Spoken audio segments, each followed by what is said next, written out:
Good evening. Good evening, Mr. Rathman. How are you, dear? I'm doing great. I think the bigger question is, how are you doing? Because you've been traveling all over the place.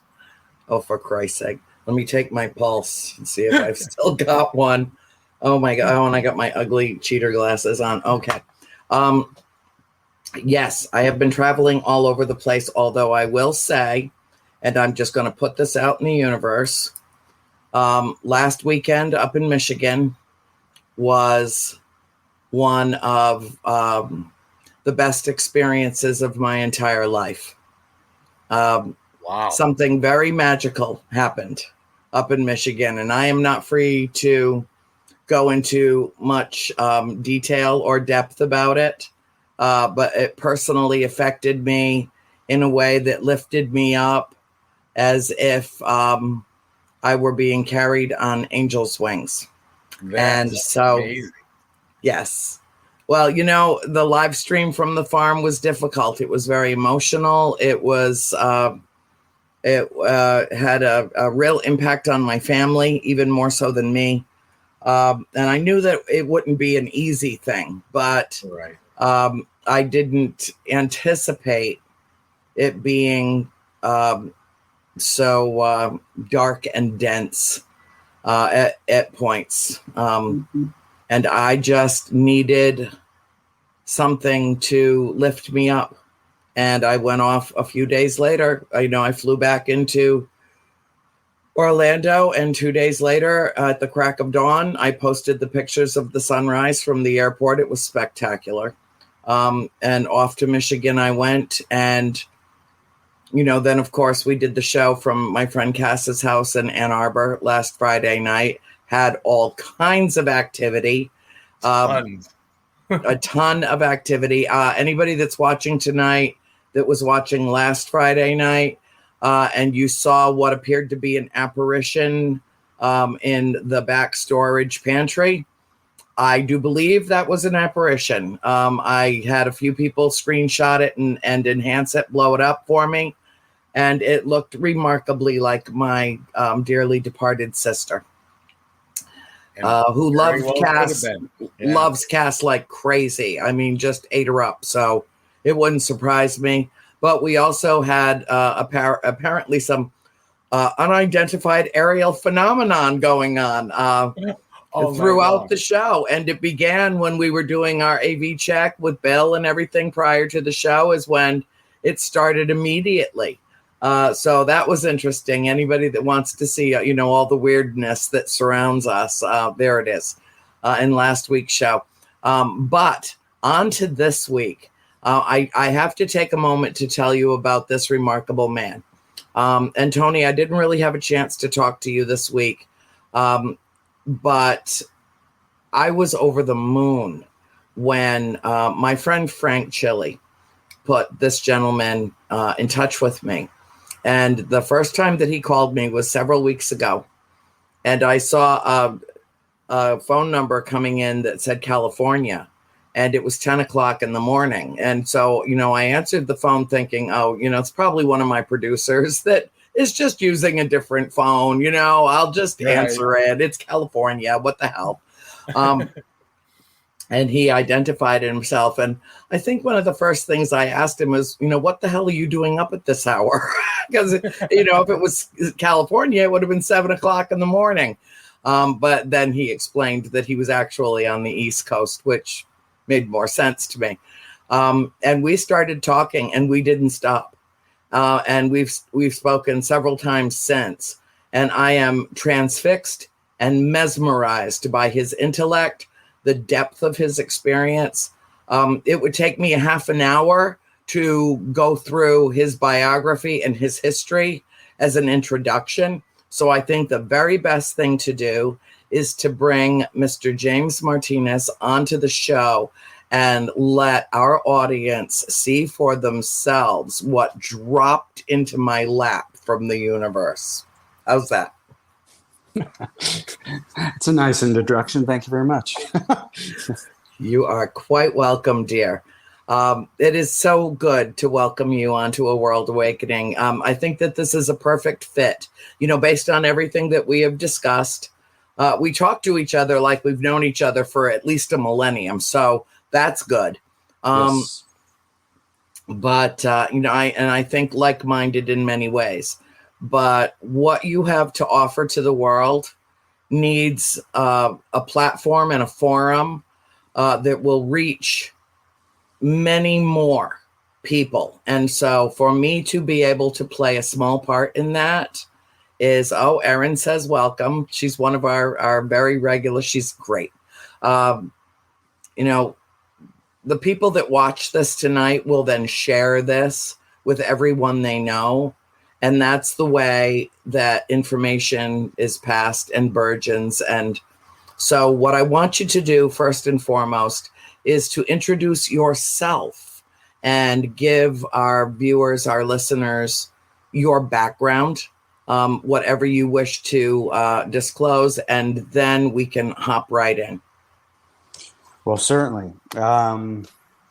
When people ask me that question, I immediately almost don't know where to start. But I'll do my best to give you a kind of biographical situation that makes sense for everybody. Usually, when people ask me, "Well, what do you do?" I've been involved with a lot of things in my career, and I usually end up saying after I've kind of explained myself, "Well, I'm a media ecologist," and that was a phrase coined by the late Marshall McLuhan, but it was something that was labeled to me way later in my life, after a working relationship with a gentleman that was kind of my mentor and one of my best friends, and was the leading expert in mind control and the main whistleblower in 1978, way before the subject matter was even discussed. And he's the one who kind of labeled me that. But I didn't just land in Walter's lap. That came about because of experiences that I had starting in England, where I was going to school on military bases. And I used to be a avid track and field athlete, and that was my life. I wanted to have a career in an athletic career. And while I was in high school, I was kind of aiming my life toward that. And one day, while I was out running at night, I had my first unknown experience with something I couldn't even call it a UFO. I don't know what it was. And at that time, this was in the early 80s, that experience changed me entirely. And after many years, that led me to Walter Bowert's door. But everybody on this probably broadcast has probably seen Close Encounters of the Third Kind. And yeah, and all I can say is the effect on that event that occurred when I was living in England was like Richard Dreyfuss. My internal being was altered and augmented and kind of put on this need for more information, because I knew that there was a much, much larger reality that was going on that I knew at that time. And this was in the 80s, and there was no information anywhere about unidentified flying objects or anything of the subject matter. Not in any library, nowhere. So there was nobody to talk to at that point in my life. And I didn't dare tell anybody about that. But that event altered the course of my life. And because of that, I became curious, cautious, suspicious, investigative. All those kind of issues took over my life discreetly, because I did not talk to hardly anybody about it until much later in my life. And when I began my athletic career, I was asked to go to the top ranked school for track and field in the world, which was actually in Arkansas. So I was at the University of Arkansas in Fayetteville. And that was the height of my career, which also ended at that location because of injuries that I had, and also information that I found out when I was living in Arkansas about our back then presidential leaders, Bill Clinton. So what ended up happening is I dropped out of college because I just didn't feel I was being told the truth about what was going on. And I felt that my education was a betrayal of some sorts. And I left school and ended up living in near Palm Springs, California, at which time I began looking into all the activity that was taking place at the Integratron, which was dismantled at that time. And prior to that, I had been discreetly investigating the whole UFO thing for a long, long time, and knew all the key players from Betty Hill, Barney Hill, Dr. Andrei Puharich, Wendell Stevens, John Mack, people that at that time were outsiders and were very discreet in communications, because back then the internet had not started. Everything about communications and the subject matter was totally different back then. And I was involved with a woman by the name of Marianne Shenefield. She was like my instructor, my teacher, one of my main teachers in life. And she was the working protege of the late Dr. Andrei Puharich. For those that people don't know, Andrei Puharich, he was the gentleman that was brought in by CIA to develop psychic warfare, counterintelligence, intelligence for the United States when Russia was way ahead of us at that point. So there was two people in Puharich's camp. The really famous one was, we've all heard of him, his name is Uri Geller. And the other female counterpart was Marianne Shenefield. And I got involved with the second half of MK Ultra's exposure of mind control because of my relationship with her, because she was one of the very few abduction cases where there was actual physiological change to her biology, but mostly to her eyes, because she went blind, but developed brain sight that was, she was kind of enhanced by her experience. And I was being flown to visit her in Massachusetts by her request, because she located me in California when I was doing an interview in Tucson, Arizona, on a UFO case. Specifically, I was talking about my experiences with Doris Van Tassel, who I lived with briefly and got the full lowdown of what actually took place in the 50s.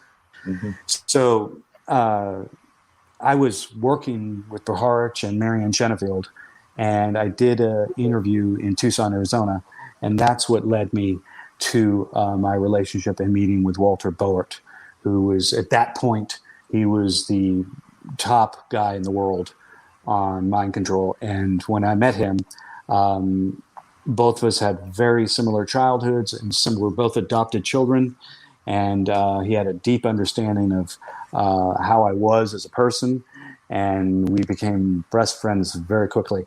And it was because my relationship with Marianne Shenefield is how I got involved with the second edition of Operation Mind Control, the Researchers Edition, which was the updated version from the original one. And it there began a completely new life and a new reality to live with, and new knowledge, way, way more knowledge than I ever dreamed of I would get in this lifetime about what goes on behind the national security curtain, which is a completely, totally different world that we're not allowed to play in. So yeah, we're not privy to any of it. No, we're not. No. So he was very interested in all my relationship and what I was doing with Marianne Shenfield, because at that time, the development of all the remote viewing programs and remote sensing programs were still being worked on with Berharch at SRI International. And nobody knew who Marianne Shenfield was except a small amount of people. Betty Hill knew her, Uri Geller knew her, Berharch knew her, Bud Hopkins knew who she was. Yep. And she was an extremely private lady who never really wanted a lot of attention. She was very conflicted about it. She had enormous amounts of personal problems because of what was done to her, but she had enormous amounts of knowledge having to do with human perception and the abduction phenomena as it actually was. So my contribution to the whole MK Ultra mind control issue was the confirmation of how a lot of these abductions were being faked, because MK Ultra was about behavior modification. So I brought that aspect in, which was new at that point. Nobody knew that in the early 90s, how that was being done. And a lot of insiders inside the Pentagon that knew us, Fletcher Prouty, Colonel Fletcher Prouty, Colonel Tom Bearden, a host of psychologists and psychiatrists that didn't want to be known for any of this, were all looking at the basic commercialization of human capital in the form of children being used and co-opted with the entire UFO field. There began a completely, totally different life. I would consider it a privileged life because I had the inside view of the plan for humanity, which is where we're at today, which is why I'm taking a more active participation in kind of educating and hopefully inspiring the public to get off their knees, basically. Well, in terms of brainwashing, I think humanity could use a really good brainwashing cleansing of the gobbledygook that, we talked about this privately. If somebody had asked me 50 years ago at the age of 13, if this is what the world would be like now, I would not have been able to conceive it. That was my personal paradigm shift, which I discussed with you when I saw an entire flotilla of ships pass over my home. It wasn't just one big ass ship. It had a whole bunch of escorts around it too. And 45 years later at the Star Works Symposium, somebody talked about it and had it right down to the month and the year and the experiences of people worldwide. I have never been able to reconcile why it happened when it happened to me. But I felt like you do, extremely privileged. I had no sense of fear. And, that was one of the things that I wanted to ask you when you saw what you did as a young man. What emotions did it trigger in you? Well, I was running at night, and I love running at night. And I did most of my training in the evening after school. And I remember the exact location. And I thought at the time that I had broken some law or had crossed into somebody's private property and a big light went off. But that was quite different because I used to be deaf when I was younger because of childhood trauma stuff. And the first thing I thought is I can't hear anything. There's no sound going on here during this event. All the animals and the bugs and the mosquitoes. And same with me. Nothing. Absolute silence. Not bird song. Nothing. Yeah. And that was the primary thing that didn't concern me, but it concerned me to question my own sanity and if I was awake or dreaming, because I went into an altered state. I didn't know that at the time, but it was a altered state, and I thought I was in trouble because I was on somebody's property. But then when the sound all went out during that event, then I knew it was something much more. And there was no depth of field. I couldn't tell if it was close or if it was far. Same with me. I could not. And I thought it was just because I was so young that I just didn't have a well enough developed depth perception to be able to tell. I've talked about this. I'm like, I do not know if it was the size of Giant Stadium or if it was the size of Manhattan. It was huge. Yeah. But I really couldn't tell you how huge it was. But yes, I felt very much that same altered state. And then when it passed over, I was suddenly back in the house and peering out the window through lace curtains, looking up to see if I could see anything. And I remember my mother asking me what I was looking for. I don't remember going back in the house. I don't know how I got outside the house. I have no recollection of that. I don't know how long I was outside. All I know is that it moved over like glass, like as smooth as a freshly frozen, elegant. Yes. Elegant. Mm-hmm. It's so soft and beautiful. And I felt absolutely no fear, none. It was just pure, utter fascination. But to this day, I don't know what happened in that time where I felt like I was in a bubble and it was absolutely silent, no sound at all. But all I do remember that I felt no fear, and I know it blew my mind, and I don't know in what way I was affected. If I left the planet, if I don't know. I don't know. I'm 50 years. It's been 50 years. And I still can't tell you exactly what happened to me that day, but it changed everything. Yeah. Yeah. That was the catalyst which altered my future, because I knew it was, I didn't know what it was, but I knew there was intelligence to it, but I didn't know what intelligence, where, why, anything. Anything like that at that stage of my life, it never was an issue, or I even thought about that, any of that stuff ever. My mind was on my athletic career, primarily 100%, and this came in and altered the course of my entire life to this point.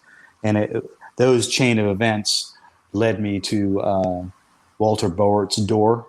Mm-hmm. And I gave him the missing link of information that he was looking for, because he was suspicious that a good portion of the abductions were, in fact, simulated sexual attacks on people that were used. Yeah, he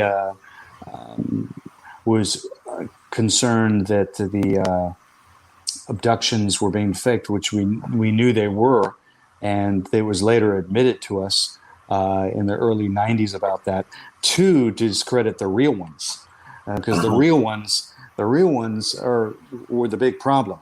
And one of the biggest problems in the world was this woman who I knew very well, and she was gifted with the ability to use more of her brain than the normal person.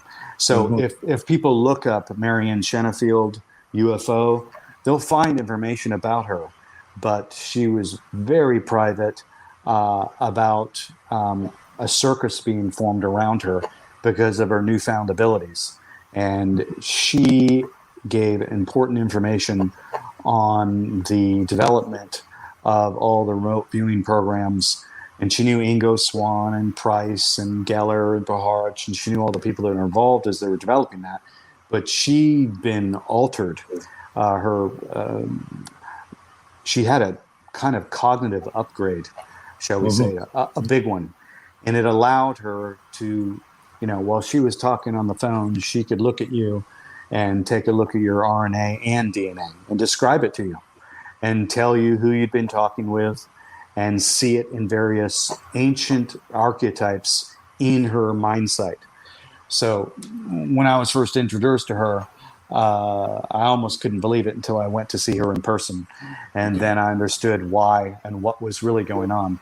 And it was her and I were the influence of the aspect of Operation Mind Control and where it was going. So when we published Operation Mind Control Part 2, the researcher's edition, then we gave a much larger panoramic perspective of our capabilities, because in the 90s, I was given, and we knew the plan for the United States and the world and what they were going to do.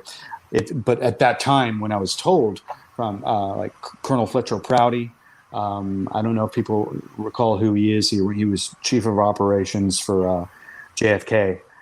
He was in Oliver Stone's movie JFK. Yes.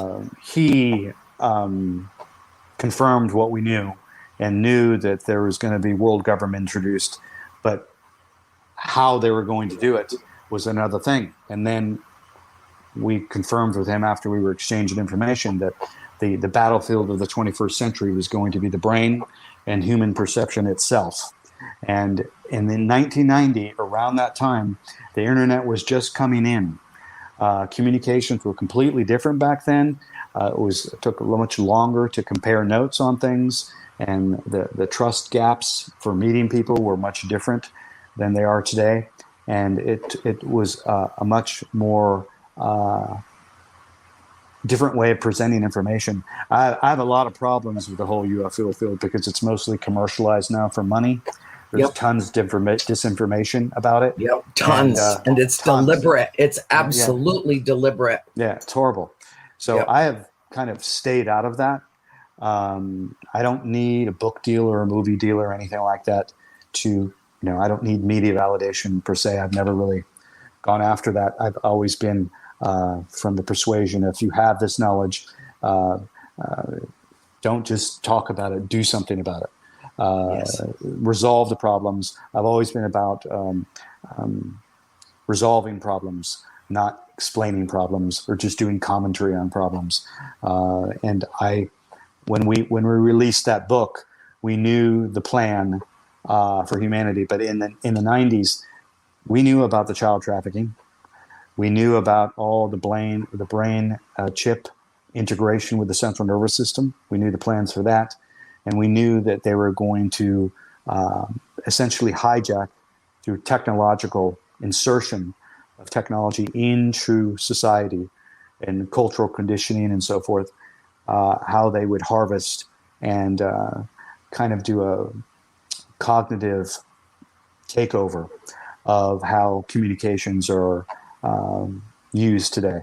But in 1990, I did not see any of that anywhere. And at that point, even though I had the privilege of dealing with really high level people, I just couldn't believe and didn't want to believe didn't want to believe that we would get to this point.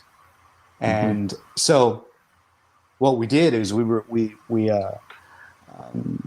tried to sell the movie rights of Operation Mind Control because Walter Bort and I felt that the only person qualified to make a movie out of that was Oliver Stone. And eventually we did get meetings with Oliver Stone, and it was way too much for him to handle. Way too much. We came into the office with willing to give him all the technology, all the proof, testimonials, and people that were going to come forward to assist in him doing a movie of the real history of the United States. And he couldn't deal with it at all. It's too overwhelming for him. That was the word I was going to use. Yep. Yeah. Yes. Because brain perception research has been an ongoing, highly funded operation since World War II. And there is enormous amount of money that's used in weapons of war for the capture, captivate, hijack reality of warfare. So our goal was to take the technologies that we had learned about that the government was doing on the public without their consent or knowledge, and try and enhance humanity and liberate it from the upcoming position of where it is right now. Mm-hmm. Because we're at the point now where they basically, the powers of the be, which are the World Economic Forum, the international, and the families that have essentially engineered society for the past 1,000 years, maybe longer, Mm-hmm. have decided that we're no longer needed, and we're going to be gotten rid of, or we're going to be chipped. And that's already occurred, because behind the national security curtain, people are already chipped, and there are already cybernetics. And all of this was confirmed over me from 1990 up to present day through lots of experience and meetings that I've had privately with top scientists, people at MIT, Harvard, DARPA, Pentagon, all of it, for a long time. And I just never thought that we would get in this position where, like Jim Angleton used to say, deception is a state of mind and the mind of the state.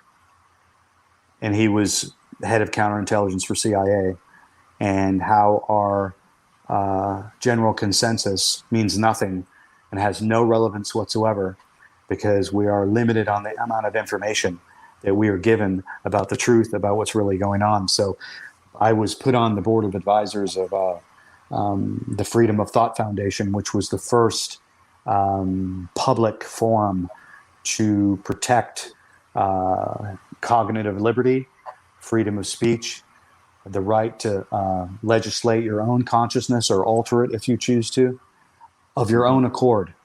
That is a spiritual position. Walter Bart was a very spiritually inclined person, and one of the main proponents that we publicly stated was the repeal of the National Security Act, because it's because of the National Security Act that nobody has been arrested, nobody's gone to prison, No one has been held accountable. Nope. Nothing. And that is why, because people don't even know the definition of national security.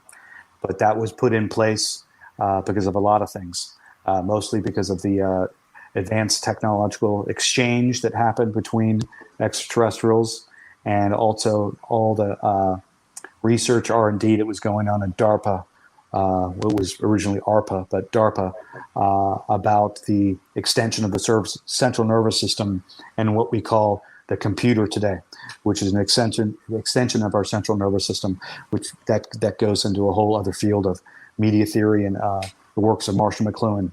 But today, the most important thing anybody that can take from this is, if you just look at it from a very spiritual perception, that this moment in time where we're at is the most important in history. Yes, it is. It's been planned. Mm-hmm. If you're here to go through it, you chose to be here to go through it. Yes, I agree with you. Yeah, and the moment to take a stand and take back your sovereignhood while you can is absolutely right now. I just so you know, I really don't get off on doing interviews ever. I've never really promoted myself or done anything like that because I'm honored. I am so honored that you joined me, honey. Nothing against you. It's not about that. I've been always like, well, let's fix the problem. Let's fix the problem. Let's fix the problem. But it takes an enormous amount of time to unlearn what you've learned, because I've done deprogramming for cults. I've created cults. One of them still alive and well now. I did that while I was on the radio in another situation. I'm going to uncover and go public about all that in the probably next year, because of all the collateral damage it's going to cause with a lot of money and a lot of prestige and whatnot. But people need to examine their own perceptions and understand perception itself as a gamble. And they probably need to take a long, hard examination of their own neurological reality tunnels on how they view the world, and realize that what they see, hear, taste, and so forth is a very small fraction of what actual information your senses are picking up and your conscious mind is throwing away. Because everybody's individual perception is a choice, but the powers that be wanted to control all the information environments and alter your relationship with technology, and then harvest the effect of that technology to prepare and condition everybody to put them into this box. That part of my motivation for doing this is because of it's time for everybody to wake up, obviously, but also because of what Facebook just did. Yes. Which is, there's nothing noble about what just happened there. Nothing. No, nothing. Absolutely nothing. No. Yeah. So, and there was nothing progressive about it either. It was a deflection technique. Sure. You know, that's all that it was, is a deflection technique disguised as a step forward. But Facebook, you know, and I use Facebook constantly. I stay in touch with multiple thousands of people that way and try to get my own messaging out through it, which is almost counterintuitive when you consider, you know, it's predominantly used to emotionally manipulate people. You know, and that is, you know, I would love to sit down with Mark Zuckerberg and just tie that man to a chair and talk until his ears bleed because of the damage that he has done. The damage that he has done is horrifying to me. You know, but I understand what you're saying. I want to be very much want to be a part of the solution, because you can only be one or the other. You can either be part of the solution or you can be part of the problem. Right. Here's my fear, James. How easily people who you would assume are, just by their own commentary, the way that they carried themselves, their intellectual prowess, you would assume that they were wide awake. Right. And yet you go a little below the surface, right, and all of a sudden you realize that they are not only being manipulated, they're willingly ignorant. Willingly ignorant. Right. And Correct. that horrifies me, because they can masquerade as something that they are not. They're just buying into the bullshit in such a way that it is creating and then disseminating it in such a way that it creates an almost wave effect.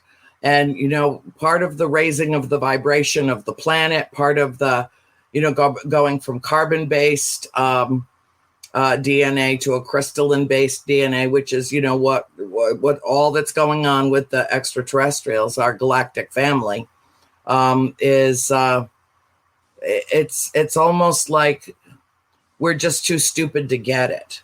We just don't want to be awake. I use capital W-E, humanity, the human race, doesn't want to. It's just easier to stay stupid. It's easier to stay asleep.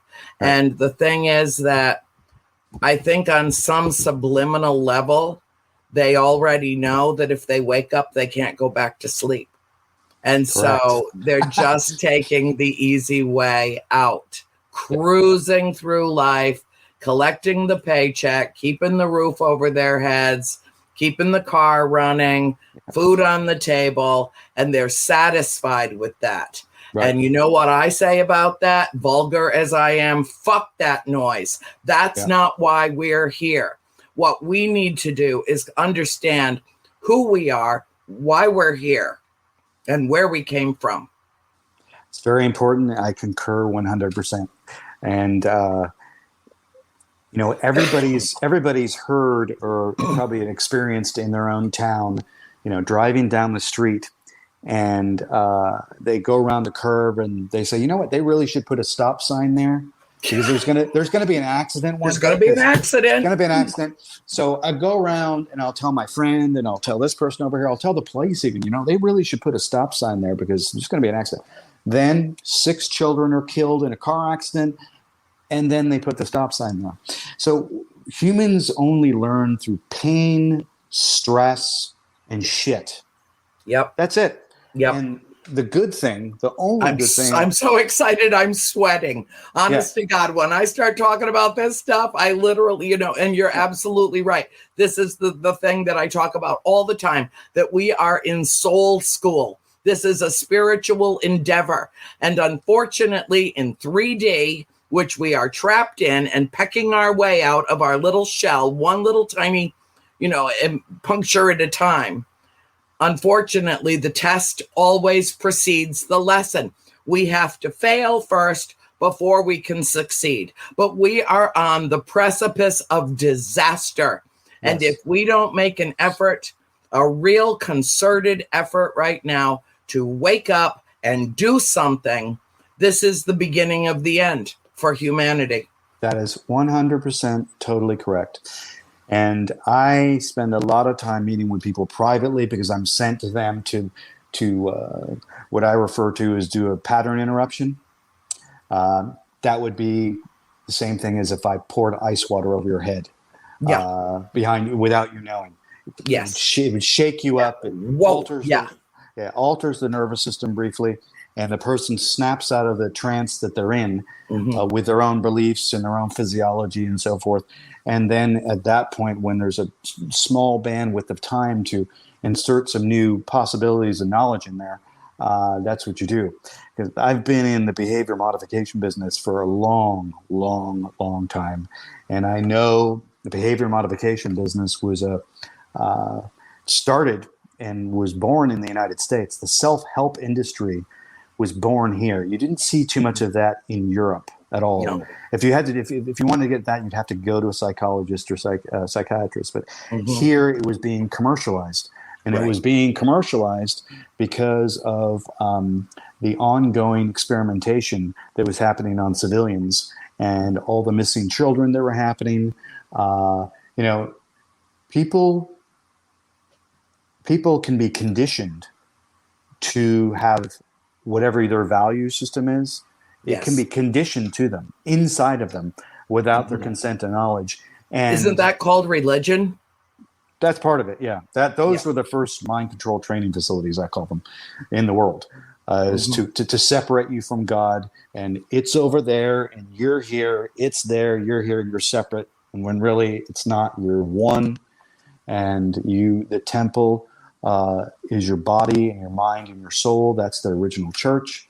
And all of those things can be conditioned in. But when they were developing at CIA, neuro-linguistic programming, that was used in conjunction with MK Ultra and MK Delta. What Delta was the operational name for MK Ultra, where they were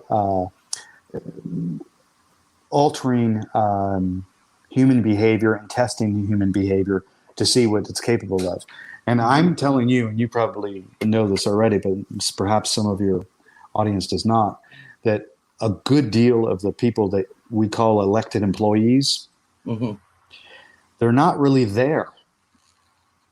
They're not who they say they are. Somebody else is operating them. Their own core person you've never seen before. In other words, I'm saying is that a lot of them have deep fractured personalities.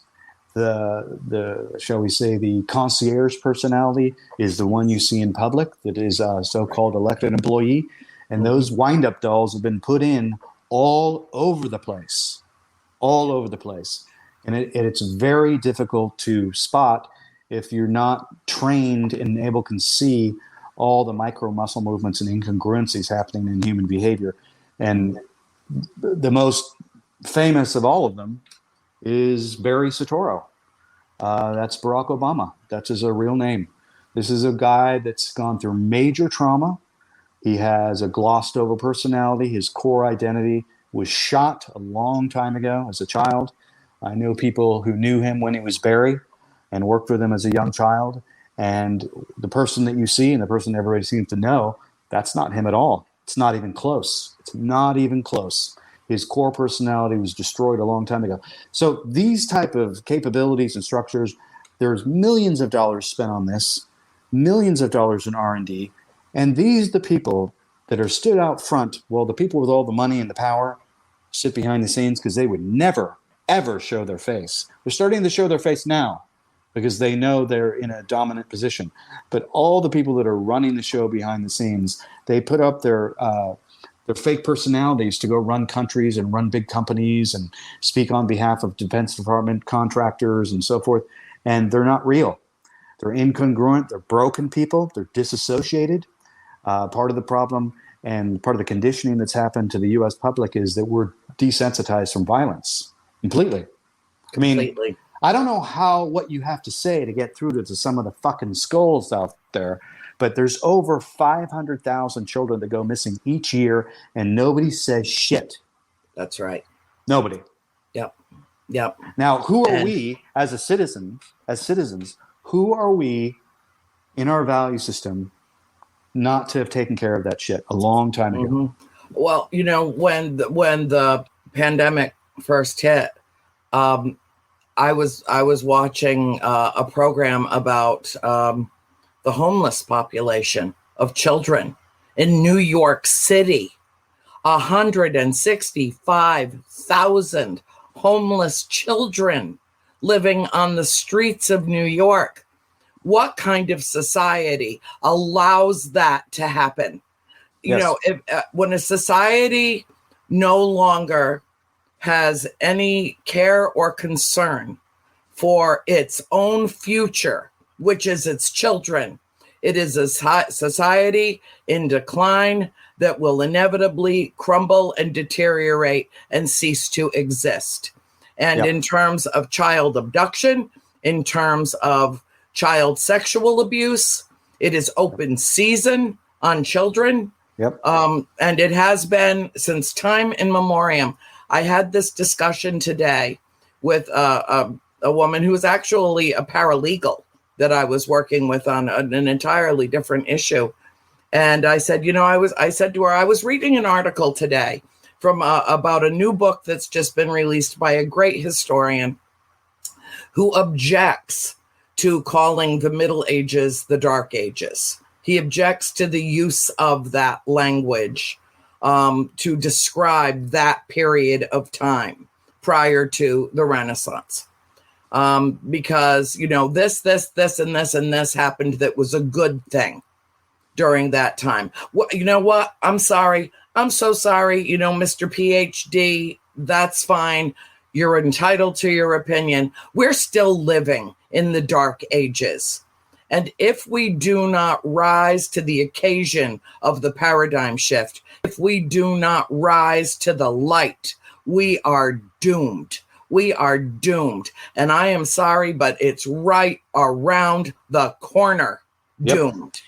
It's time to everybody. Like when all the Epstein stories came out about the child abduction and all that other stuff, we knew about that in the early 90s. And when I was told that by Boert, other psychiatrists, psychologists, some military knew that was the currency of the elite is children. Back then, there was nobody to talk to. And when you get into that subject matter, I mean, you can hear a pin drop. People don't know what to say. They don't know how to respond. They do nothing. And we were getting into very dangerous waters investigating all that stuff. Because if you get into a certain section of it, you're going to be in big trouble. So Walter Boert was punished for writing that book, Operation Mind Control, in 1978. Punished in what way, James? In the worst way possible. There's some people that are still alive Okay. No, it's okay. I get it. And I and many other people have, it's dangerous business being a whistleblower, and it's dangerous business telling the truth. And he It's learned why that I've been firsthand. selling my last book privately for 2 years and have Yeah. not put it out internationally yet. But I'm Yeah. ready to do it. I'm ready to do it. I've been told that it's time. They've told me. Everybody, I take calls from all over the place. I just spent about a month with the next person in line that's been selected to be the Prime Minister of England and his girlfriend, in meetings in California, Florida, Texas, in different international conference calls with leaders. And I was essentially asked to come in and educate him about what's going on, not only in the technology world, but also in that world. And you would think, with all the millions of dollars and all the so-called humanitarians that are in this country, that they would have managed to fix this child trafficking issue a long time ago. And the best that we could do is put it on the back of a milk carton, and nobody even looks at that. No. The problem is so massive, and the effects of the problem. This is why it's so serious and why people need to deal with this right now.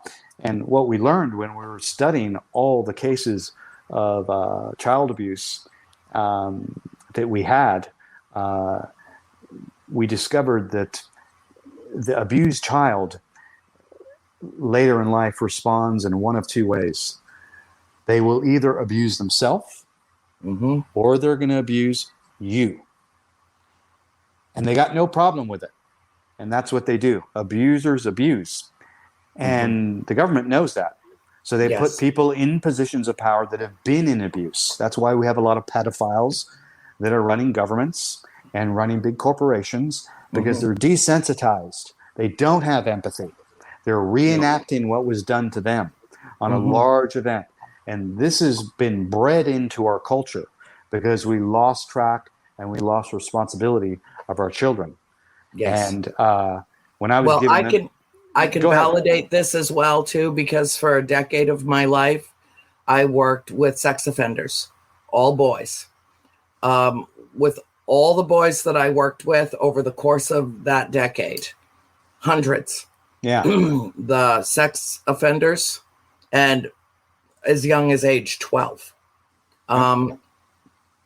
Every single one of them was a product of abuse.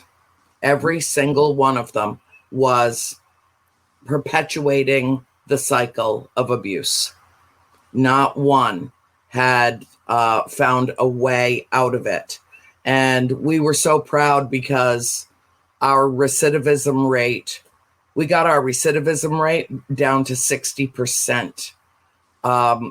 That's amazing. That we were able to break that cycle with the psychological work that we were doing, the treatment, the compassion, the work that we were doing. The recidivism rate with sex offenders is in the 90+ percentile, not just nationwide, but worldwide. And so it was something that I studied long and hard. I also learned that male victims deal completely differently. It rewires their hard drive completely differently than females do. There is almost an inbred desensitization of females. It's almost like we're born knowing this is probably going to happen to us at some point in our lives. And you just have to suck it up and live with it. Because there is virtually no accountability. It is the rare exception to the rule that there is recourse, that there is justice served, that anybody goes to jail for it. I mean, it is just so common in our society. It literally is open season on women and children. And it has been for multiple generations. That's right. Multiple generations. We knew that the U.S. government and military were sanctioning, encouraging, and manufacturing parents of children to abuse their children and then give up their children and then put them into the intelligence community. We knew that was going on. Yeah, that is sick and twisted and sadistic. And in a case like that, where that kind of, and I know it's all done under the guise of experimentation. Well, so was Tuskegee, so was, I mean, so this ongoing, it's no value. Abuse. We have no business saying that the Chinese have no value for human life. Right. We have no value for human life. That's correct. That's exactly right. And Walter and I were highly protective of children, and our lives were altered by the information that we were allowed to see. And because we had people coming to us, we interviewed Paul Bonacci from the Franklin cover-up sex scandal. Yeah. And I dealt with quite a few of those people, and the testimony that they gave about what these people are doing that we see on TV every day, going on, late night TV and pretending that they're friendly, when I know goddamn well that they're full of shit. I know what they're involved in, and this is how they play the public. And these people are above the law and untouchable for the most part. Yeah. I've done a lot of work and consulting for Indian governments, American Indian governments. Mm-hmm. And most people in this country don't realize that genocide's been going on the reservations for a long time. 400 years. Yes. And they resent Americans, and they resent white people, and they resent everybody because they are ignored that this fact has been going on, and they frown upon us. I've dealt with multiple different tribes, and spent the most time dealing with the Lakota, and children going missing happen all the time there, all the time. And they do it through Child Protective Services because they build cases against the families with children because they're in poverty. And they're in poverty because of the situation they were put in by the Indian Bureau of Affairs. They were placed in poverty. That's right. They were subjugated and placed into poverty. Yeah. It was deliberate. It's just another form of slavery. Right. It's another form of slavery. Right. We cannot continue to go on pretending like this is not going on. Whether or not we're American Indian or not, we're all brothers and sisters. That's right. And this particular part has got to end. And this is where the rubber meets the road, because everybody's hearing stories online. Oh, they're catching all these predators, and they're catching them, and they're breaking apart all these groups and whatever. And those stories may or may not be true. But here's what I know is true. I have not seen any of those pedophile rings and commercialized slavery like that. The victims of that and the family members of the victims, you never see any of those people talk anywhere. You can't find it. No. And people better take a real good look at that when they run around thinking that the battle against this whole thing is underway and we're winning. You're not seeing all these kids that come out that are mutilated. They don't show their face. I hope we're back. We are back. Sorry. I'm doing good. We don't seem to have Andrea. Here she comes. Okay, good. Not for a moment that was accidental.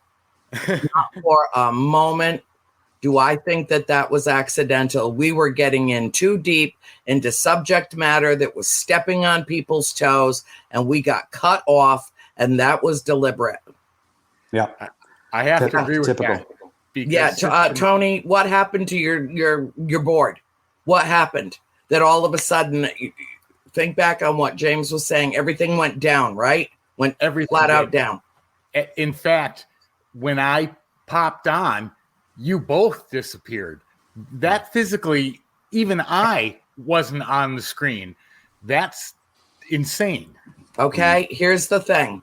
This smartphone, started vibrating like crazy at the exact moment that you disappeared off the screen, talking about, do you see their faces? Do you see their mutilated faces? Is anybody coming forward? Et cetera, et cetera, et cetera.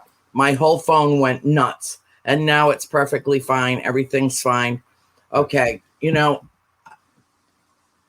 I've been followed. I know I'm being tracked. I know that I'm taking a risk putting my work out. I know all of that. I don't care. I had to get to a point in a place where I don't care. This is too important not to discuss. And so, the powers that be, whoever might be offended about this, whoever might think that we're disclosing too much, that's too bad, because they are the lying liars who lie, and they are given no credence and no credibility as far as I am concerned. And you are a truth teller. Speak your truth. So the 500,000 that was told it in the early 90s is probably 1 million by now. Yeah. And when I see all the stories in the press about them recovering and breaking apart all these pedophile rings, you would think, in the interest of the public and public safety and our elected employees that are supposed to be dealing with this, that I would want to see and hear directly from the people involved. And also I would want to see the children reunited with their family. You don't see that either. We see nothing. Mm-hmm. I've got people all over the world that I know that talk about this David Icke, and it's on this channel, and child abuse here and child abuse there. But you never hear much testimony, hardly ever, of where all these busts are happening. Who are they? I want to see the blood and guts now. Take off the Band-Aid. Now is the time. Everybody deserves to know where our missing children have gone. All of them. Yes. Because enough is enough. It's showtime now. It's do or die time. And if you don't assert your sovereignhood and your rights and your right to free speech and cognitive liberty right now, you're not going to make it. Because they're getting ready to there's a couple of events that are being simulated right now that will be gigantic natural disasters, which aren't natural, and they're going to be done in tangent as the banks start to deconstruct and collapse, and what they're going to do in relation to that. So everybody needs to speak up. Everybody needs to assert themselves. Comfort is not the transition space to get things done. You have to get a little uncomfortable out of your skin and assert yourself and speak up. If that just means talking to somebody else, whatever your limitations are, go past them a little bit on this, because it's not like you cannot find the truth right now.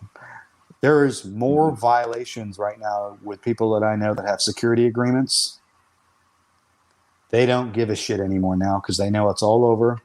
That's right. It's a matter of time. Yeah. That's why I've been told it's okay for me to put my work out there now. Yeah. And my research and my work and my experiences are very important. And I'm just one person who just, had the gumption, the courage to tell it. And in fact, I'm going to film another episode next week of Open Minds for Gaia. Now, that said, Gaia might be a forum for some very interesting information to come out. Yeah. But here's the thing. If it's for a price, then, That's right. That's right. Here's the thing. Yeah. People think, all this spiritual network that's got, they'll probably cancel my flight if anybody from there is listening to this. But, they're part of the Fortune 500. They pay their female employees 75 cents on the dollar that they pay their male employees, even if the anchor is doing a better, has a higher following than her male counterpart. And I know someone personally who used to work for them, who, when she found out how little she was making in comparison to her male counterpart, approached them, and she was told Well, don't you have a husband to take care of you? They should be so glad it wasn't me that they said that to. Yeah. Be so happy that it wasn't me. But I have been approached. Here, we would like to bring you on and, give you your own show. You know what? Thanks, but no thanks. I got Tony Rathman. I'll do my own show, my own way, and say whatever the fuck I want to say on my own show. Good. And yesterday was our 1-year anniversary. We started this show on 11/11/2020. And yesterday was our 1-year anniversary. And in that amount of time, in a single year of speaking our truth and creating our own platform and our own forum where Tony and I are beholden to no one, KGRA comes knocking and says, let us put you international. So you see, if you're barking up the right tree, if you're doing the right thing, as Jeff Goldblum said in Jurassic Park, life finds a way. Yes. There is a way to disseminate your message without selling your soul to the fucking devil to do it. I know I can count on you not to sell out. Yeah, you can absolutely count on that. I can already tell. Which is good because I know what's going on over there. I knew a long time ago. It's just... But I'll use their platform to get my message out.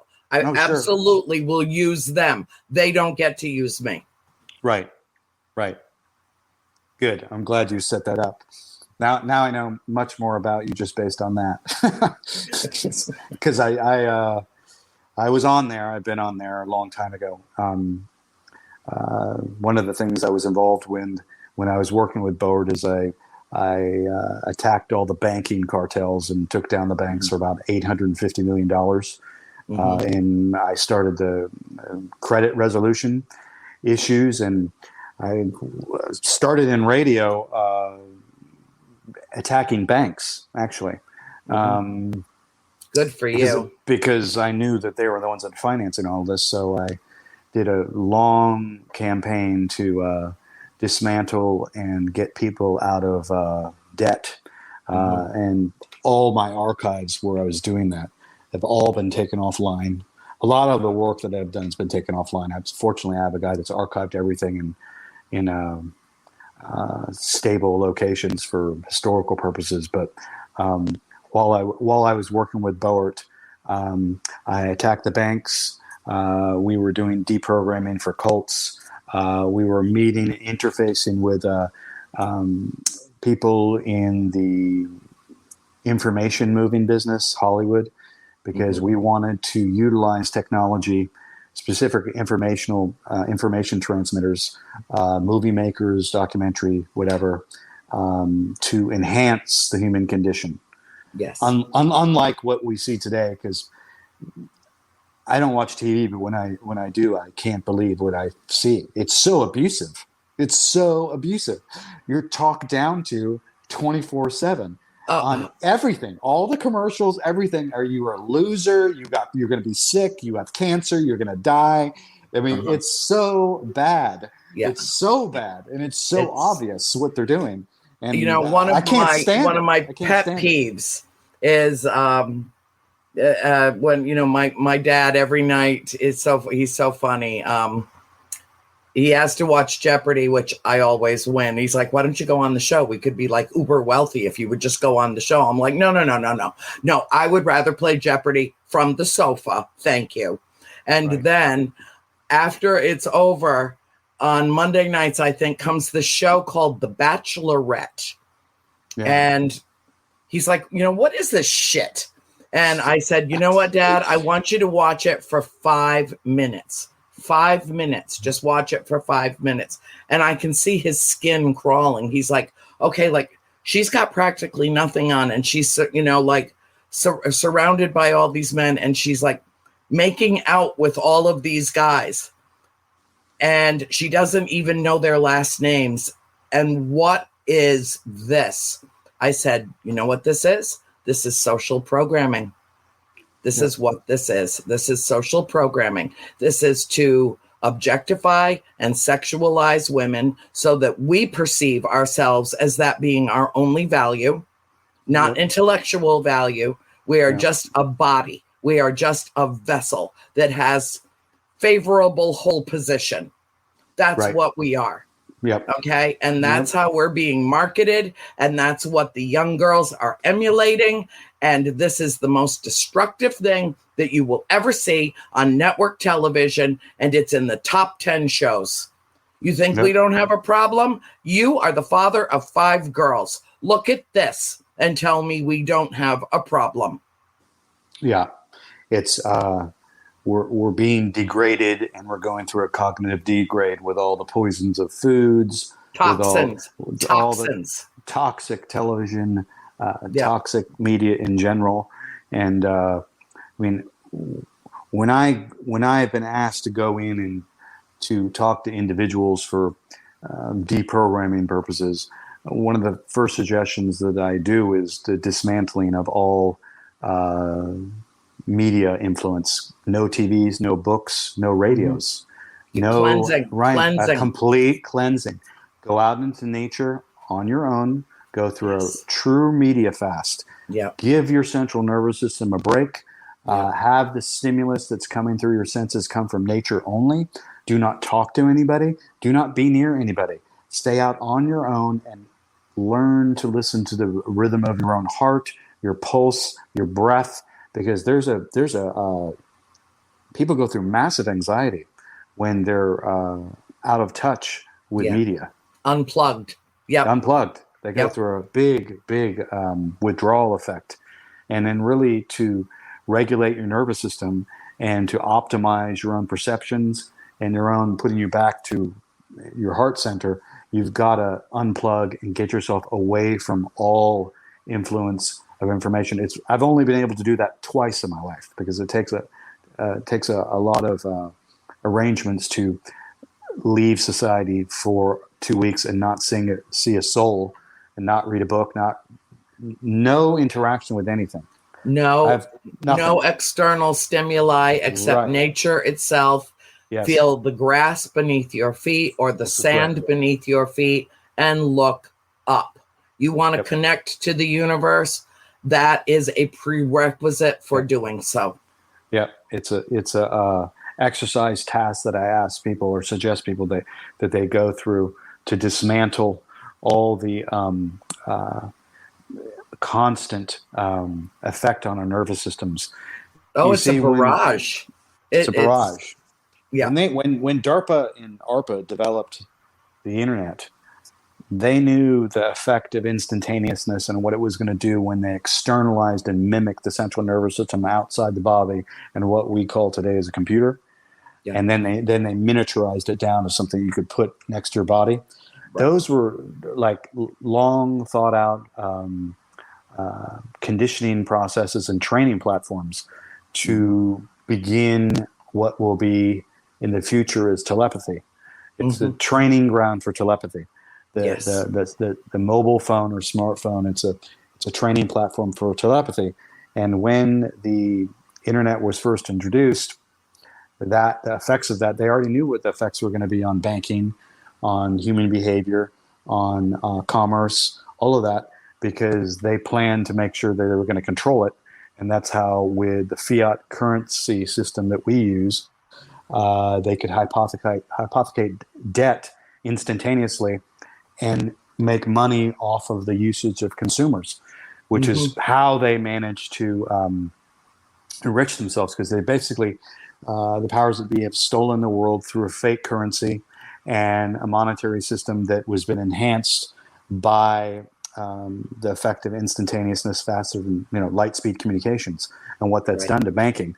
So when I was dealing with lots of bankers, I was not only dealing with the issue of the harvesting of children, but I was also examining and going public about all the fraud in banking. First of all, riddled with it. There's no rule of law in banking. No, they're lawless. They might as well be outlaws on the prairie in the 1800s.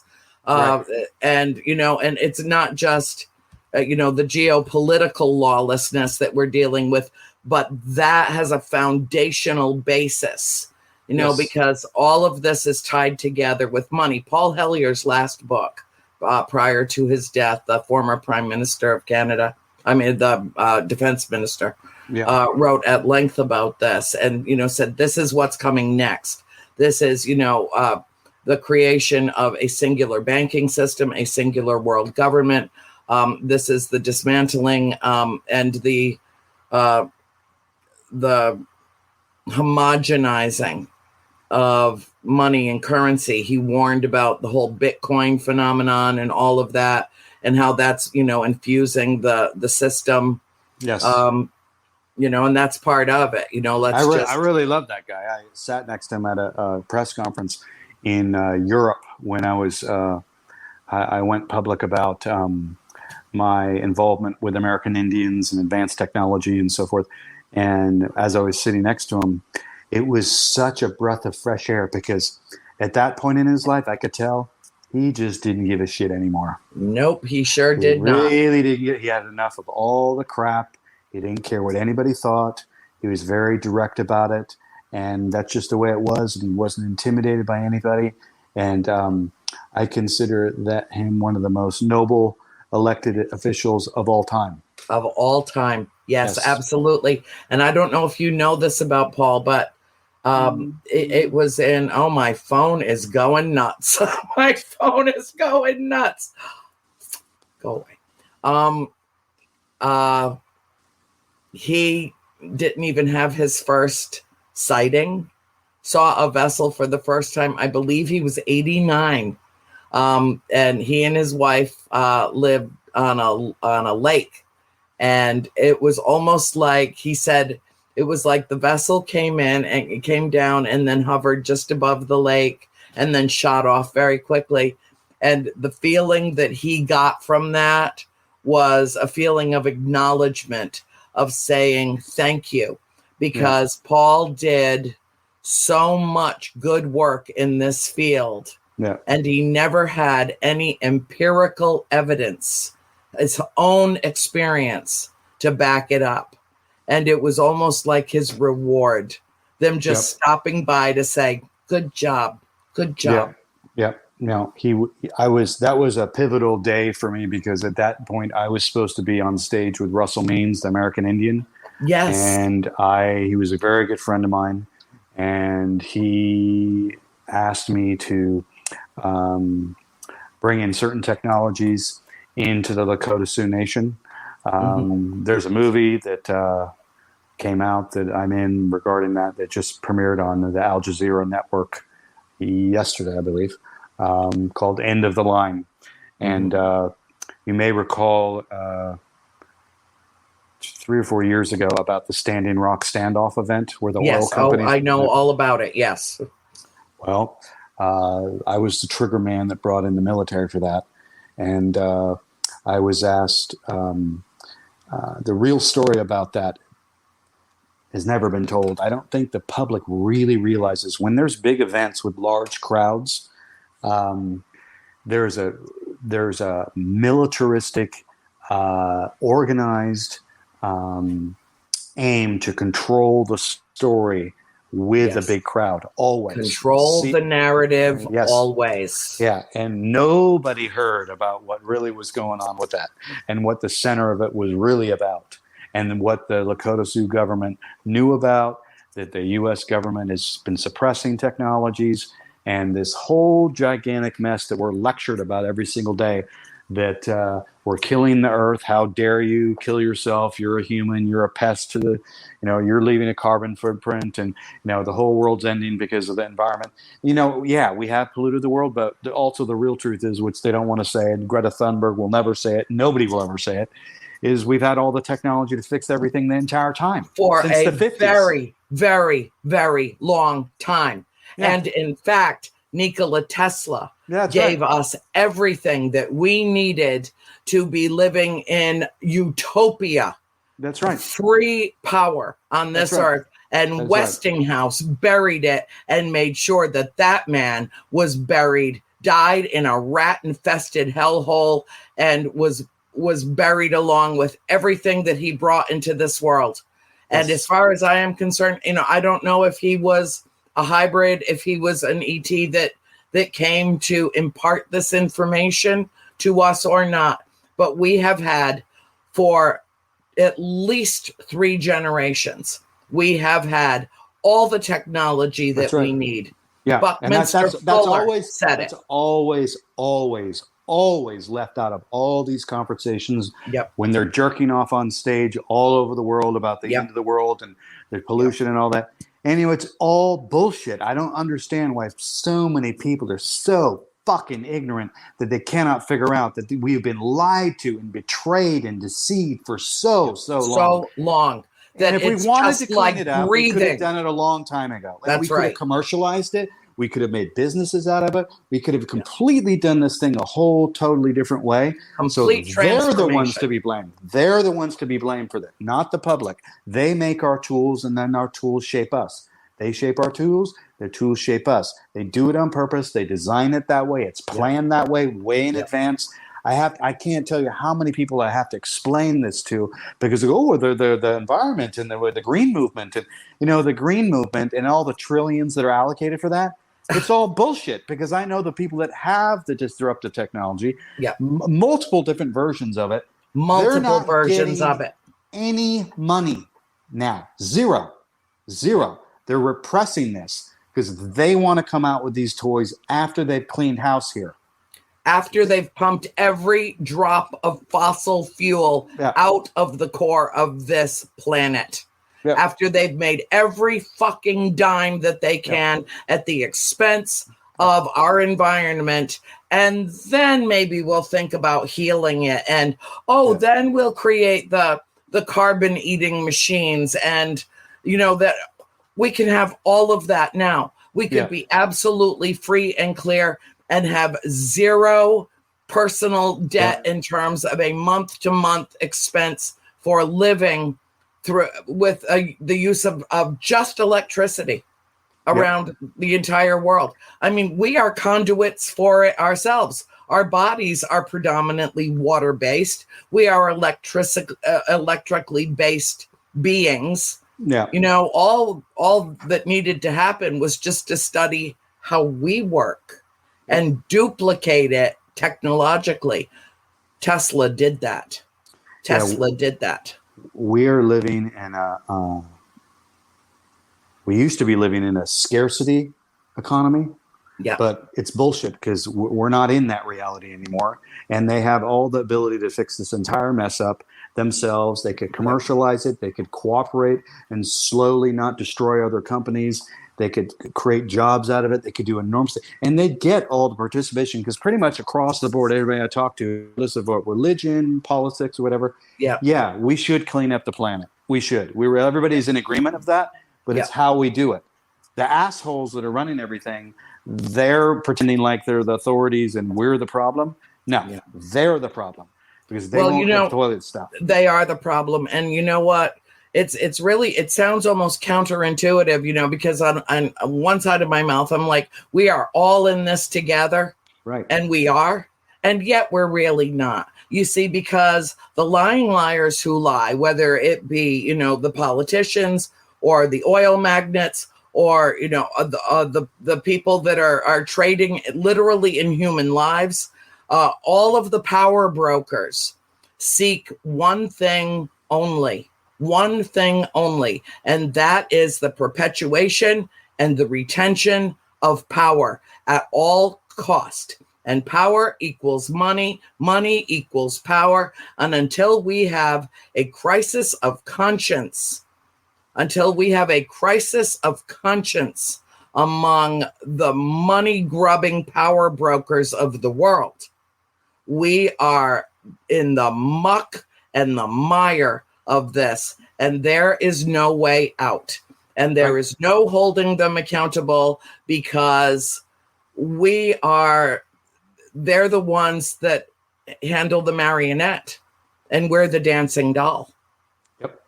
And all the strings are attached to them and they call all the shots all the time. And there is zero accountability. Right. So this is the current reality that we face. And yes, it is. The And it's scary as hell. yes, and they're getting ready to do they already essentially have done it. They just haven't finalized it and closed the gates. But the full invasion of our body by nanotechnology and chipping, of which then an organic human being will be a thing of the past. And I think before they do that, there should be a lot more discussion about that, because I didn't sign up for that. I know nobody else has signed up for that. No. And well, I'm happy enough. I know there's a chip in this phone. The reason that I know there's a chip in this phone is because if I sat here right now and I said, James, my very favorite kind of toilet paper is Charmin. It's the softest kind of toilet paper. When I open my news feed in this motherfucker, right. There's an ad for Charmin toilet paper right there in my news feed. Okay, so, this is, I'm sorry to be so vulgar tonight. I don't know why I'm doing it. I prefer it that way, actually. Okay, good. That's excellent. They say, the most intelligent people do curse an awful lot. So, I think that's just the people that curse an awful lot that say that they're the most intelligent people. But, still, that's, what is that called? Catch-22, I think? I'm not sure.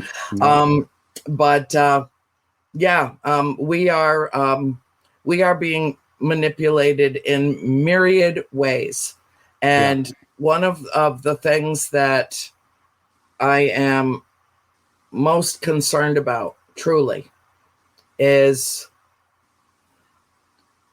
I very often go outside at night and look up into the cosmos every night. I am awakened at 3 a.m. every night, and I go outside to have my discussion, the discourse, the ongoing conversation that I prefer to have face to face. Yeah. And when I'm most frustrated and I'm most angry and I feel like I'm needing to shed this toxicity that I feel building up in me, the more I know, the more I become intolerant of the willful ignorance that I see. And there have been, I will admit, a couple of times that I've said, get your asses down here. You're right here. Get down here. If you don't step in and intervene on our behalf now, we are lost. And the message that I get every single time, without fail, we're already with you. We're already with you. Yeah. So my concern, frankly, and I've never gone there to this extent with this conversation on this broadcast before. My concern is that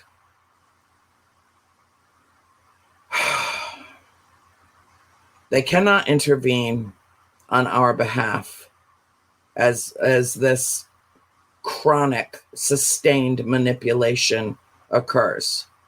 We have to peck our way out of our shell by ourselves, because if we don't, we won't survive on the outside of the shell, just like the baby chick.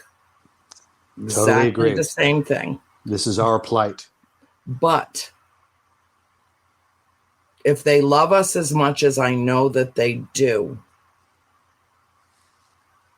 an intervention is disallowed so that we can save ourselves from ourselves, which I know this to be true. This I know, like I know my own name.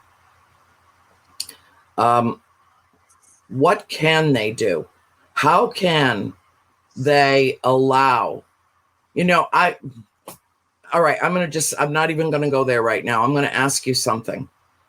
Do you feel that you were chosen with a specific mission, a specific purpose, that your life was changed irrevocably in a split second, and that you have a very powerful voice and are doing a very specific job on the planet? Are we literally them doing their work here? Because I truly feel like I am. And I wandered around for 50 years feeling like a complete total misfit, unfamiliar, didn't recognize this planet. Everything was bizarre to me. Figured there was some kind of clerical error made in the universe that I am here, and had to fake it.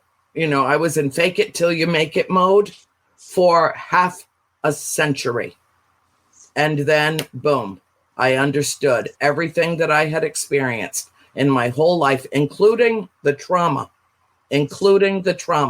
was what broke me open enough to not give a shit who believed me, who didn't, who was listening, who wasn't, who thought I was delusional, or who heard me as some kind of prophet or oracle.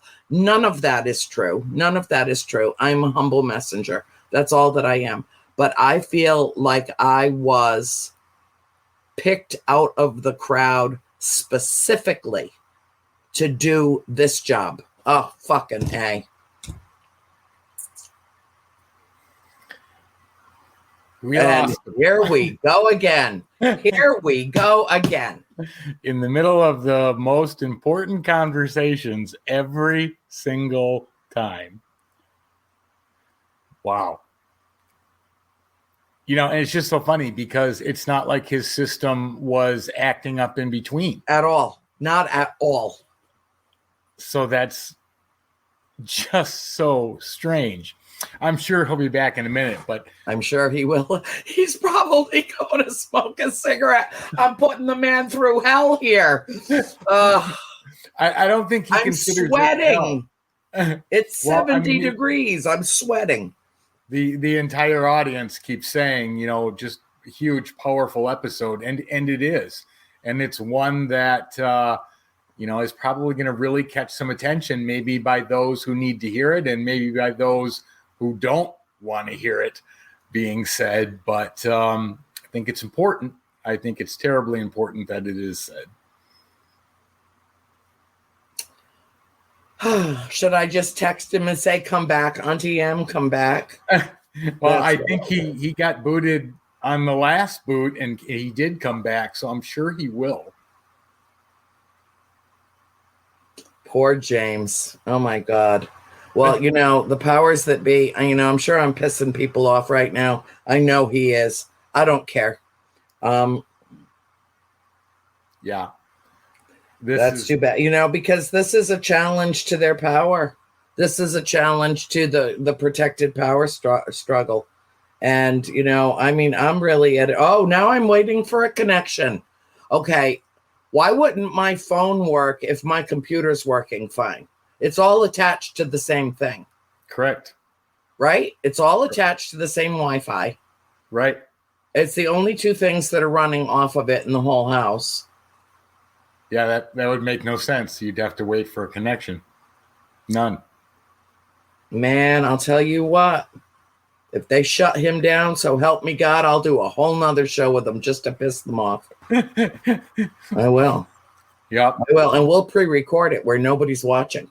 And then we'll put it out, because then they won't be paying attention. And I will just slide it under the radar. We can do that. We can absolutely do that.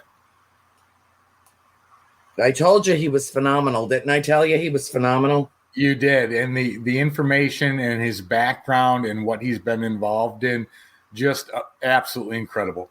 Absolutely incredible. And you could not have picked a more knowledgeable guest on what you guys have been discussing. You just physically couldn't. Well, I've thought for a long time that most of the world leaders were cyborgs anyway. Feels kind of good to have it validated and verified. Yeah. My Lord. Oh, my God. All right, shoot him off an email. See if you can connect him, or if they just abducted him. Oh, my God. Where is the poor man? I think I got him. Hold on. You got him?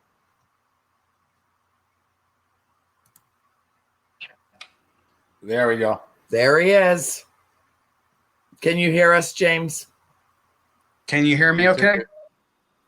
We can, yes. Yeah, I don't feel like there's just anything at all accidental about you being ripped from this I can program hear you, but tonight. can you hear me?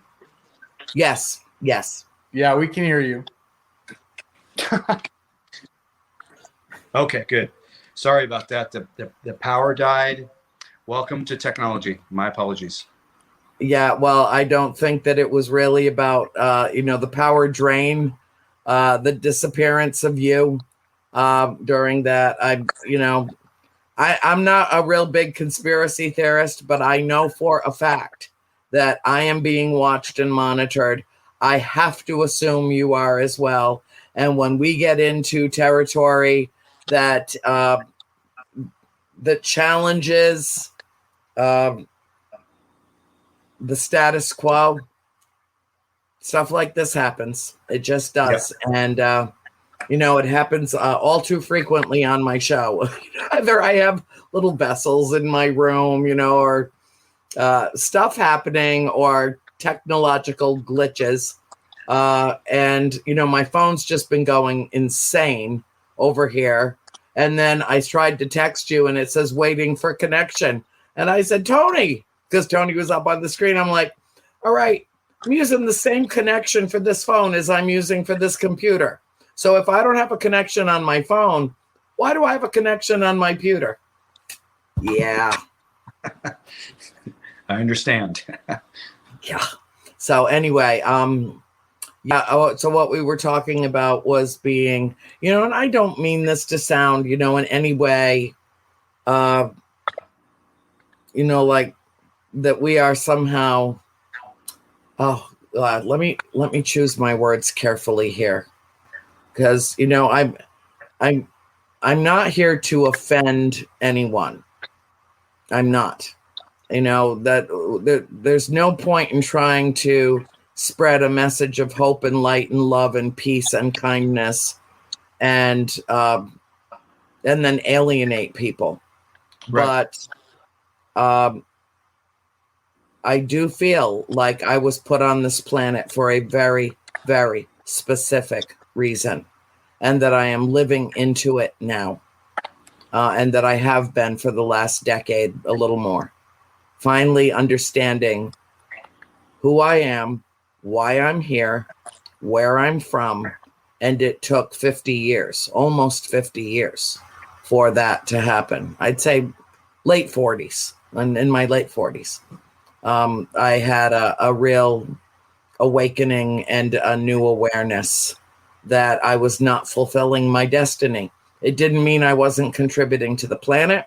It didn't mean that I wasn't contributing to humanity, the betterment of humanity, for the greater good. All of that was true.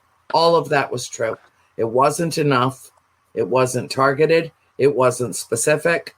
I was not reaching a wider audience. And I was preparing. I was preparing for now. Yes. Training.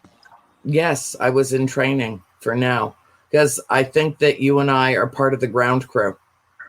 I do. I think that we are them down here. Paula Harris is a very good friend of mine, and she's a great lady. Great. I just love her. And, I was bitching and complaining with her a couple of months ago, 2-3 months ago, about, I have my moments of frustration. I'm very passionate. You might have noticed. I said, Paula, I feel like I am screaming into hurricane force winds, and that my voice is being lost in the bedlam and the chaos and the overstimulation. I feel like I'm not fulfilling my purpose here because I'm not being heard. And she just looked at me and she said, they hear you. They know what you're doing. They do. Yeah. Just relax and speak your truth. Relax. Now, Paula should take her own good advice. That woman is so tight. Sometimes her energy flattens me. I'm going to have dinner with her next week. And I'm like, oh my God, I bet I need to prepare. I need to prepare, because when we have dinner, it's like a 3 or 4 hour take over the restaurant thing, Right. Right. But and people like that I've been privileged to meet, like you, Adam Curry, people that are working in consciousness, Uri Geller, and one of his proteges that I've gotten to know over the last couple of years. Paula puts us on in group Zooms, and he only speaks. I think he only speaks Italian, and she's the translator for us because I only speak French. Yeah. It's we're coming together. Have you noticed that we're coming together?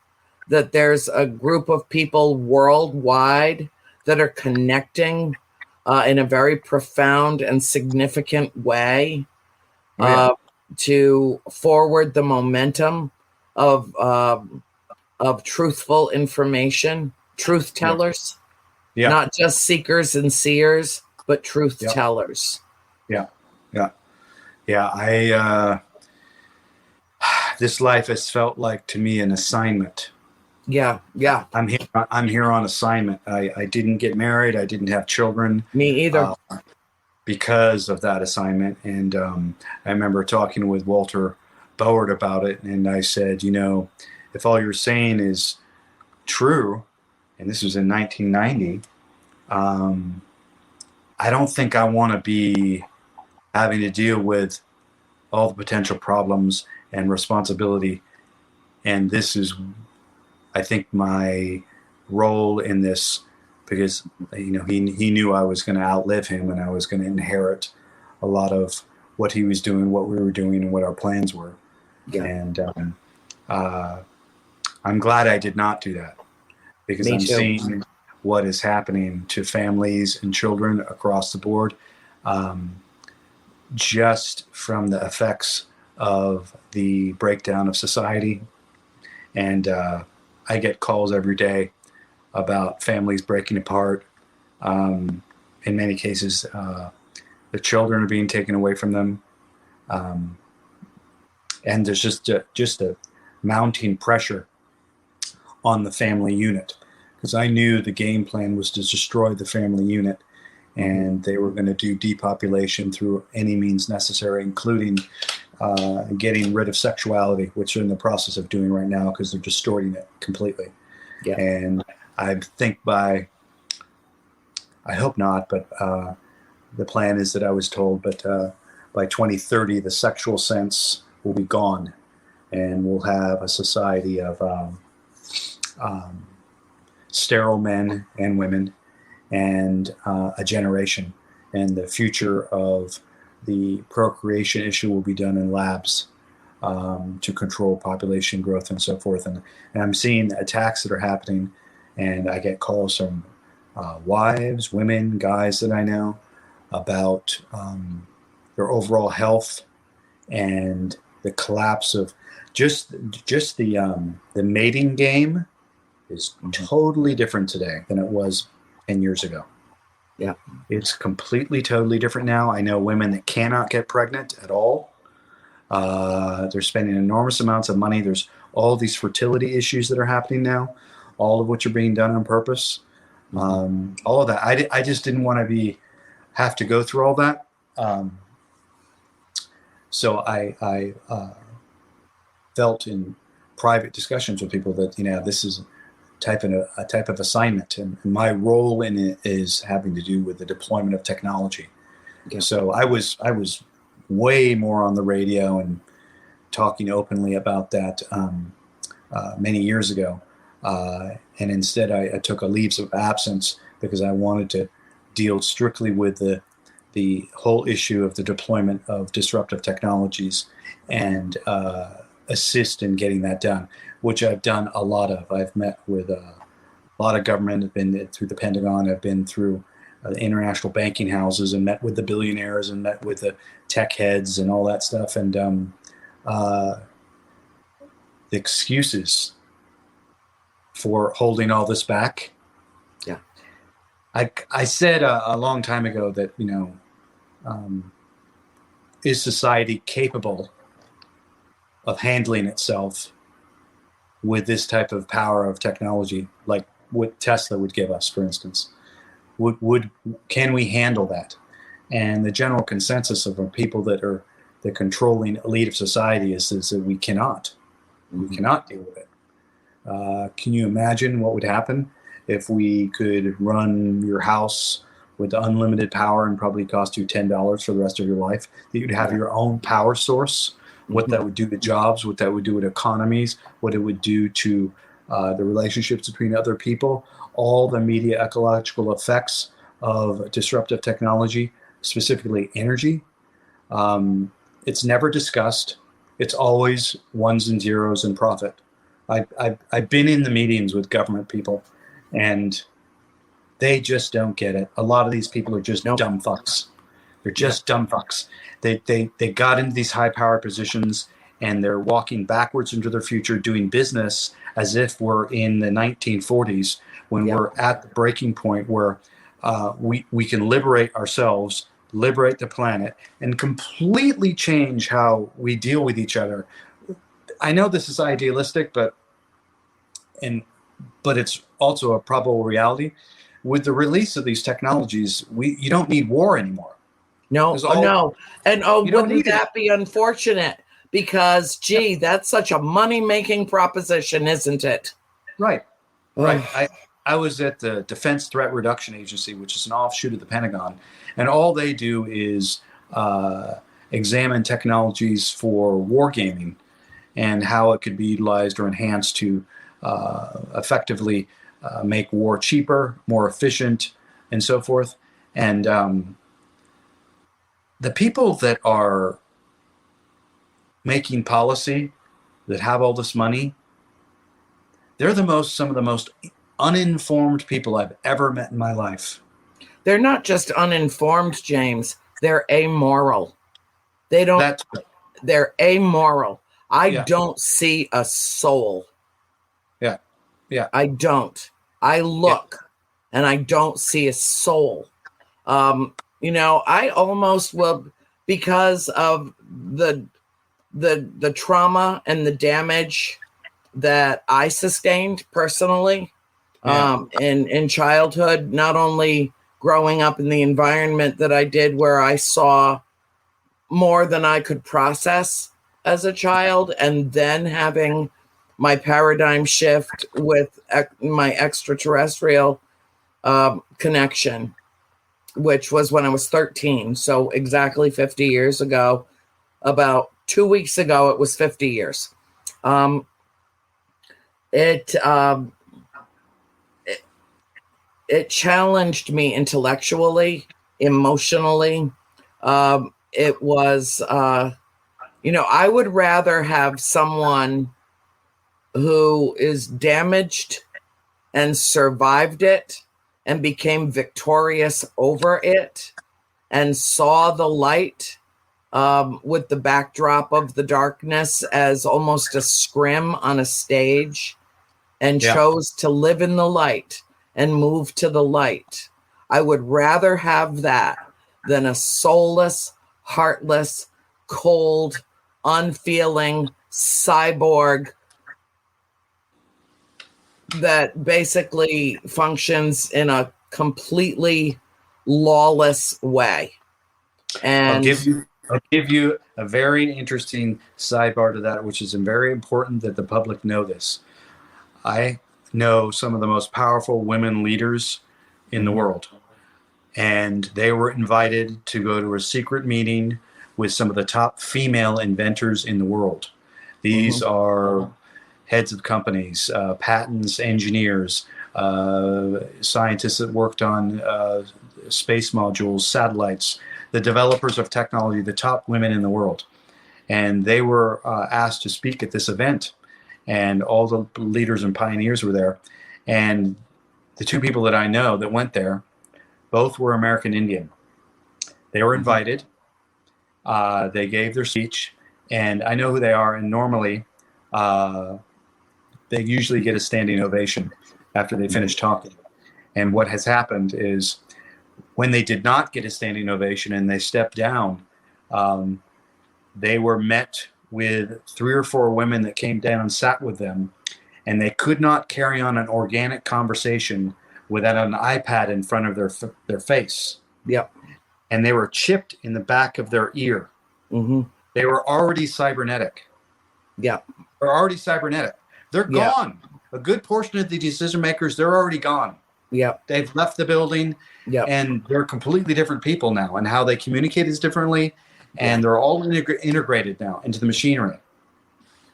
Those people are hidden from public, and they're making global decisions on global decisions. Yes, that's right. Yes, and we are truly living at the pinnacle of a complete alteration of life as we know it on this planet, and a handful of people are making all of the decisions. I wish we had another 2 hours, James. You have been one of the most fascinating, brilliant guests we've ever had on the show. You are the most perfect choice for us to launch year 2 of A World Awakening. I hope this was a wake-up call for everyone who tuned in tonight. And Tony and I want to thank you from the bottom of our hearts for joining us, my dear. Yes, we have to... Thank you very much. If you have any way for people to reach out to you, we have like 1 minute left. If you let them know how to reach you. They can find me in James Martinez Media on Anchor. That's where my podcast is being released. All the chapters of Operation Mind Control will be on there. All the guests that will be coming on there are people that I know that I've worked to or getting ready to speak. They're going to come out on there. They can also reach me on jamesmartinezmedia.net. And there's different icons and a contact page there. And I just want to thank you again for inviting me and all your producers and so forth. I appreciate it. And I'm always here for you whenever you need me. Bless your heart. Keep up the good work, my friend. Keep up the good work. You got it. Okay. For all of our viewers tonight, thank you for joining us on A World Awakening. The message from the Galactic family is keep the faith. Keep the faith. We can do this. We can do this.